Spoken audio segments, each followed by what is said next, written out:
Good afternoon, everyone. It's nice to be here at this fantastic event. My name is Oktawia Sepiol. I am attorney at law and also a project manager at EY Law in the technology law team.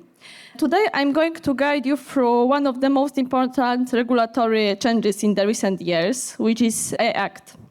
We will focus on how we recognize AI systems. I hope that it will be not so boring for you, as you are probably mostly technical people.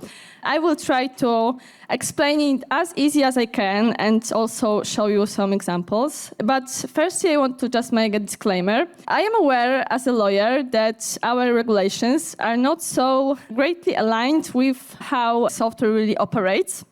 And we as a lawyer has a huge challenge to guide through these regulations, which are not so much aligned with technology, and also discuss it with technology people. So probably, if you have any observations or insights, because you probably understand technology better than me, let's talk after my speech, and we can discuss my legal perspective and also your technology perspective.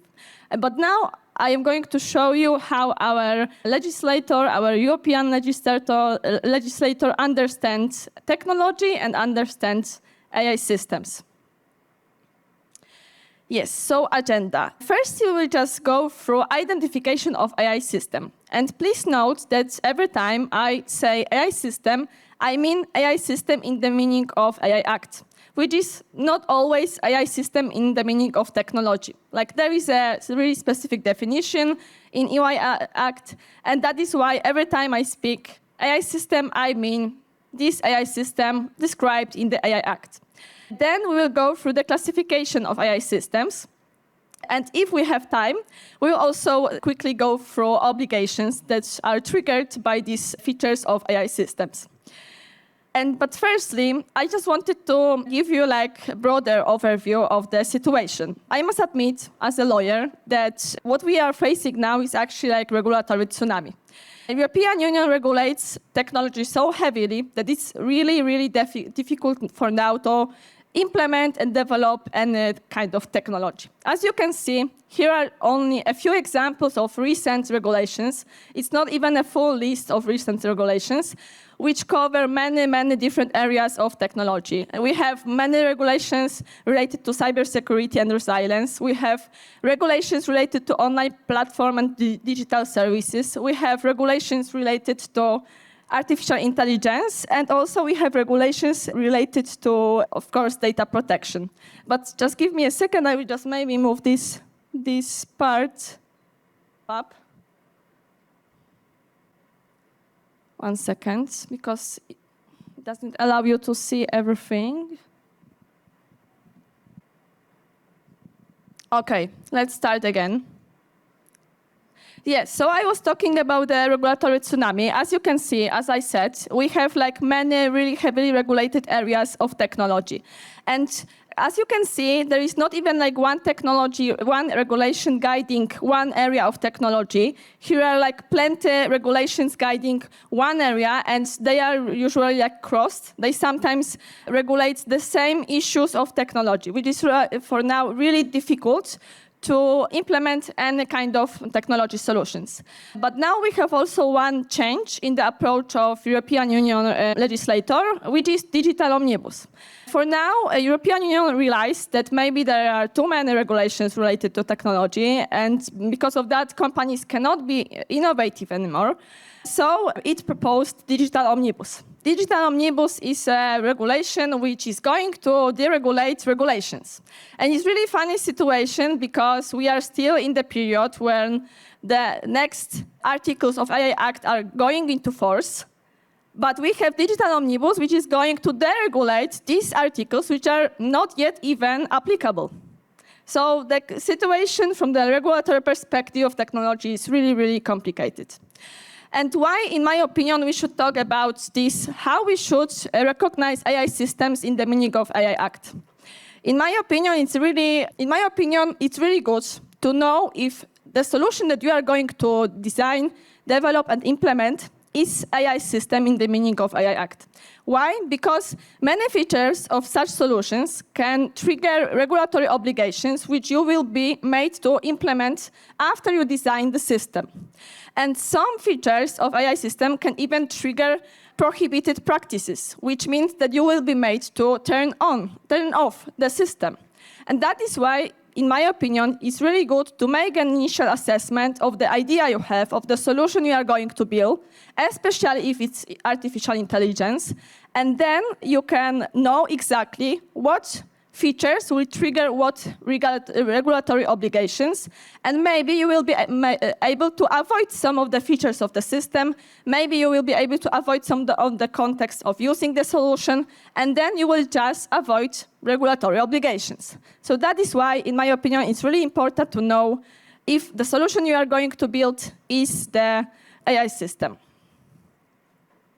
And how we can identify obligations deriving from AI Act. There are 3 main steps which shows us what the system is exactly in the meaning of AI Act. First is that we should qualify the system as an AI system in the meaning of AI Act. We will just go through the definition, and I will show you how we can do that. Second step is assessment of the risk level. AI Act divided AI systems for 4 main risk levels, and every system with different risk level has different obligations, which means that this is like the second part to identify the scopes of obligations you will be made to introduce after you develop the system. And the third step is defining the role of the entity using the AI system. AI Act also introduced 5 different roles of the enterprises in the life cycle of AI system. So you also have to know what will be your role in the meaning of regulation, because every role has different regulatory obligations. And these 3 steps actually create something like a matrix, because there are so many configurations, so many possible scenarios, and every such scenario has different regulatory obligations.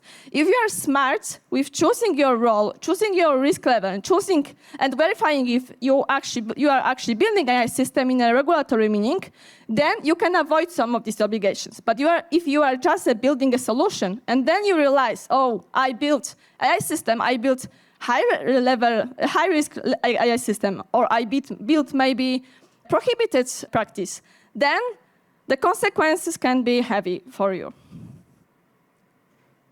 So what is actually this AI system in the meaning of regulation? How our legislator sees AI systems? So AI systems are machine-based systems that are designed to operate within varying levels of autonomy and that may exhibit adaptiveness after deployment, and that, for explicit or implicit objectives, interferes from the input it receives how to generate outputs such as predictions, content, recommendation, or decisions that can influence physical or virtual environments. Yeah, so this definition doesn't say much, right? It's really complicated, and we don't know what it actually means. So let's just go through it. Let's just divide it for really specific conditions, and let's discuss how we can actually verify it. So the first condition is that it should be machine-based. This condition is met for all IT systems. It's obvious. But if we want to just verify if it's really IT system, we can ask some helpful questions like, is the system an IT system? Or are the systems functioning performed by or within machines or devices? And these conditions will be met with all IT systems, so it's already given. Another condition from the definition is autonomy. This is one out of, I would say, 2, the most important conditions that actually differs AI systems from different type of systems. Autonomy, it means that the solution is designed to operate without operating by a human. And what questions we can ask to verify it? Is the system capable of generating output on its own? And this condition is met even if the system is able to generate some part of output on its own. Second question, which we can ask to verify this condition, is does the system perform at least part of its functions autonomously? And this is also like the questions verifying. If the system can generate at least some part of the output by its own without the person indicating another functions in the systems, and guiding the systems every step within the process. And the third question I was asked to verify this condition is that can the system generate some portion of the results without human intervention?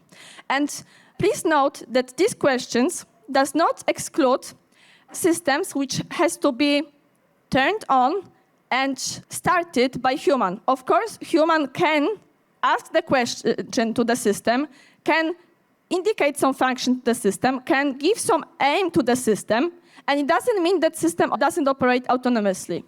Autonomous operation means that the system generates at least some part of the output itself.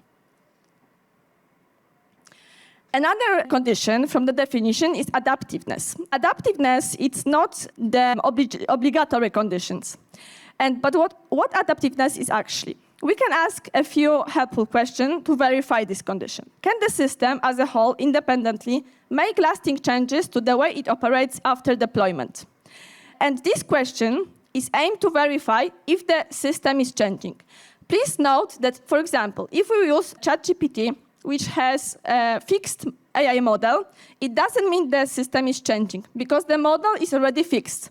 We have different conditions that we will just go through them after this condition, and I will just show you how we can apply regulation to ChatGPT. But this condition, it means, for example, if the model is still alive, it's still changing, absorbing data, and developing through this data. So, for example, if ChatGPT just changes for one conversation with the user, it doesn't mean that the model changes itself, right? It just means that the ChatGPT adjusts to this conversation with the person. Adaptiveness is when the model changes within time, absorbing all data from different users and changing in some time frame. So the most important question here would be, does the way the system operates changes over time? If it does, then we know that this condition is met. And another condition, which is, in my opinion, the most important conditions, which actually allows us to exclude many different systems, is input-based interference of how to generate outputs, and how we should understand that. Our legislator wants to apply AI acts to the systems that are not only generating outputs, because, for example, Excel file, it also generates some outputs, right? It wants to apply AI Act to the systems that are generating how to generate the output, which means that we are actually verifying the step before the output. We are verifying the process. If the system can independently choose next steps of the process to generate the output, and that is this condition. So we can also ask some helpful questions here. For example, does the system independently choose how to solve a task or achieve its goals? Or are the system's internal operations fully predictable and fixed in advance? If we know every step of the process, if we know how the system fully operates, if we know what will be the exact output of the system, it means that it's not AI system in the meaning of AI Act. There should be some kind of unpredictiveness. Another question that we can ask is, does a human have the ability to reliably and predictably influence the system output? If we are able to modify the system output and we can be sure what the output will be after our modification, it means that it's not AI system. But if we make some modifications, but we are not exactly sure what would be the output of the system after our modifications, then it's AI system in the meaning of AI Act. And of course, we have last conditions, which is generating results and impact on the virtual or physical environment. And this condition is generally always met. Of course, because companies, they use IT systems to input their operations, to impact their decisions, and that is why these two conditions are almost always met. So the most important condition, which we can use to exclude some IT systems from AI Act definition, is this. So we should verify if the system is able to generate the way of generating things. And this is the main difference between AI Act's AI system and some other systems which are not regulated by our European legislator. And let's now go through risk principle. AI Act divided AI systems for 4 main different risk levels. First is unacceptable risk, and this is like prohibited practices. Second is high risk. Third is transparency risk. And fourth one is minimal risk. If we think about prohibited practices are prohibited. So it means that if we identify some prohibited practice in our AI system, we should turn off the system. But please note that all prohibited practices are put in some context by our legislator. Sometimes, if we find some prohibited practice in our AI system, we can change the context, we can change the aim of the system, and then we can still use the same software, but in different contexts, in different process, and then everything is fine. It's not prohibited anymore. So here you have a few examples of prohibited practices, but I will just go through to the next slides because I wanted to show you how we can avoid the context of prohibited practices. Here you have some definition from AI Act. It's really complicated. I'm not going to even read it to you. But please note what we can read from this definition. So subliminal techniques are prohibited, but only if it impacts the behavior of a person or impacts ability to make an informed decision and cause taking a decision or are likely to cause harm. So it means, especially this second part, it means the system has to cause taking the decision or likely to cause a harm. It means that using this condition, we can exclude some of the system which probably impacts decision of people. And this is really important, for example, for hyper-personalization systems. We have a lot of questions from our clients if this hyper-personalization AI system would be prohibited because of this provision, because of this article.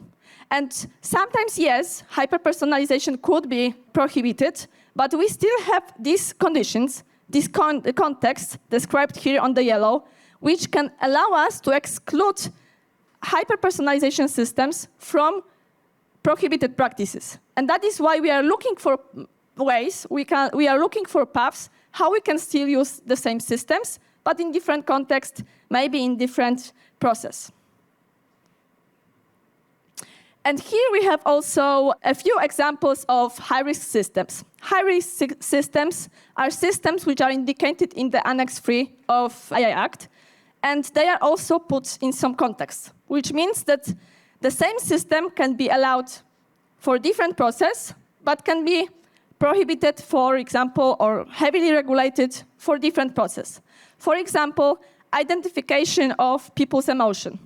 It will be a high-risk system if it will be in the workplace. But if we put it in the, for example, like some other places for other processes, then we can say that it's not already a high-risk system.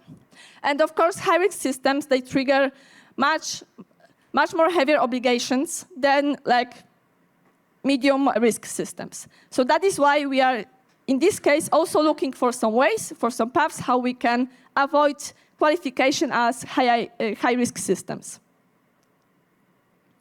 And in this slide, you can see how one system can be actually qualified in 3 different ways and trigger 3 different set of obligations, which differs a lot only by the context. For example, if you have AI system, which is biometric remote identification system, it can be prohibited practice if the system operates in the real time in a public spaces for the purpose of crime prosecution. But if we, for example, use this system because it's absolutely necessary for the targeted search or specific kidnapping victims, then we already qualify this system as a high-risk system, which means that we can still use it, but we have to apply some heavy regulatory obligations. But if we use the same system, and its sole purpose of this system is to confirm that the specific individual is who they claim to be, then it's already medium-risk system, and we have only some information obligations. So it means that if we have a solution, we should verify it at the beginning in a specific context, because context of the AI solution in the AI Act is really important, and it really changes the burden. It changes the burden of the organization which uses this AI system. Yes, and here you have the third category of AI system, which is AI system which require informational obligations. It means basically that if you have this system, you should inform the user that this system is AI system, or that, for example, the content was created by AI systems. And you have here a few examples of such systems. Yes, but I still have like 1.5 minutes, so let's just quickly go through entities covered by AI Acts. I told you that you have like 5 different roles in the AI Act, AI system lifecycle. And it means that one entity, depending on its role, can also have like different regulatory obligations. The first one and the most common one is provider. Provider is a person who develops a system, like entity that develops a system, or entity that orders developing a system and then brands it, this system, with their name. For example, if you have a bank which buy some application, some software from like external service provider, but then, for example, implement this software to their like banking application and brand this functionality with their brand, it means that it became a provider, even though it didn't actually develop the system. So here also you can see that there are some really like specific details which changes the burden of the organization. Another roles that we can consider is deployer. Deployer is the entity which uses AI system. It's a situation when, for example, I am like, for some enterprise organization buy some internal AI system, like Copilot, for example. It allows the employees to use this Copilot, to use this AI system, but it doesn't brand it with their own name. It just says, okay, it's Copilot, you can use it, we use it, but we doesn't say that it's our software. And then you become a deployer. Deployer usually has like lower regulatory obligations, so it's like better solution usually for the company. And another roles that can appear from AI Act is like authorized representative, product manufacturer, and importer or distributor. But they are like really like rare roles of organizations, so I will just maybe not exactly go through them in details. And here you have also like some explanations on like provider and deployer, which are the most common roles.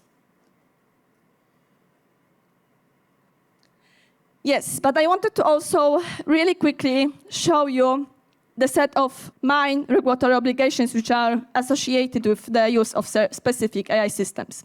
For example, here you have obligations of a providers before market entry, because after market entry you have different obligations, and this depends on, of course, on the risk level. So if it's prohibited, you cannot use the system, or you should just turn it off. If it's high-risk system, which we want to usually avoid, you have this set of obligations, and these are really only like minor obligations.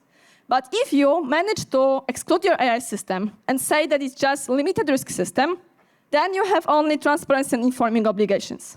And it's much more easy to develop it and use it after that. And if it's minimal risk AI system, then you basically don't have any obligations. And this is just one set of obligations, one specific scenario. But for example, if we change, and if we say that we want to identify obligations for providers after market entry, you have already like different set of obligations. And again, if it's high-risk systems, then it changes a lot. If it's limited risk system, there are still only transparency and informing obligations.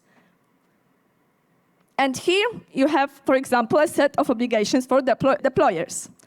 And as you can see, these obligations of deployers for your high-risk systems, they are not so difficult for organization. They are usually more like monitoring obligations, some human oversight obligations, but AI Act doesn't require you to like create like the whole bunch of documentation. So the qualification of your AI system and also like definition of your AI system is really important. And if you just verify it before you start developing it, before you implement it, then we can still do something, because we can change the context, we can change the process in which it's going to be used. But if you do it after that and you realize that there are some regulatory obligations associated that you weren't aware of before, then usually we have a problem. And sometimes organizations have to even redesign the solution. So thank you very much for your attendance. And now we have still a few more minutes, I believe, for questions. If you have any, please ask, or we can discuss after this slot.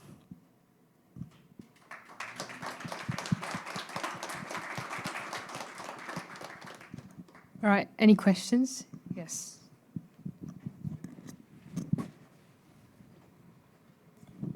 Hello, you said that ChatGPT is not covered by AI Act because it's not adaptive.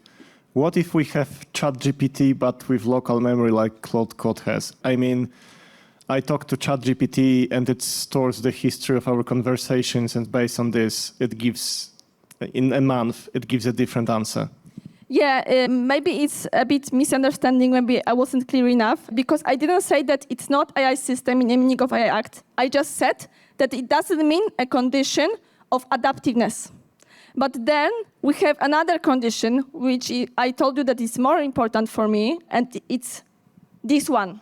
It's like generating the way of generating things. And that is what ChatGPT so it's not and, does. but or between those conditions. Yes, because actually, if you can see the definition, here you have that, yes, that may exhibit adaptiveness after the deployment. And for lawyers, it's really important, this may yeah. Word, right? That it's just, if the system can show some adaptiveness, then it's warning for us that it can be AI system. But if the system doesn't show any adaptiveness, we have to still verify the second condition, which is this one. And this one is the most important condition, and it's really usually understood in a wrong way, because people think, okay, let's check if our system can generate outputs.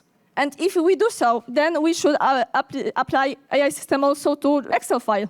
It also is able to generate outputs, right? That is why it's like verifying the step before generating outputs. We are verifying if the AI system is able to generate the way of generating things. So generate the process of creating an output. Thank you. That's very helpful. One last question about these conditions, about autonomy. When you have a web application that has a timer going and sending an email every time at noon, every day at noon, it is, by this definition, it is an autonomous system, right? Yes, but autonomy is just one of the conditions. So the system must be autonomous, but must also generate the ways of generating things, which means that this system has already fixed its operating, right? Because yeah. you said that it's like sending email every noon, every day. Thank you. Anyone? Right. So thank you very much. And apologies again for these technical problems in the beginning. I'm just a lawyer, so you know, I'm not so good with technology.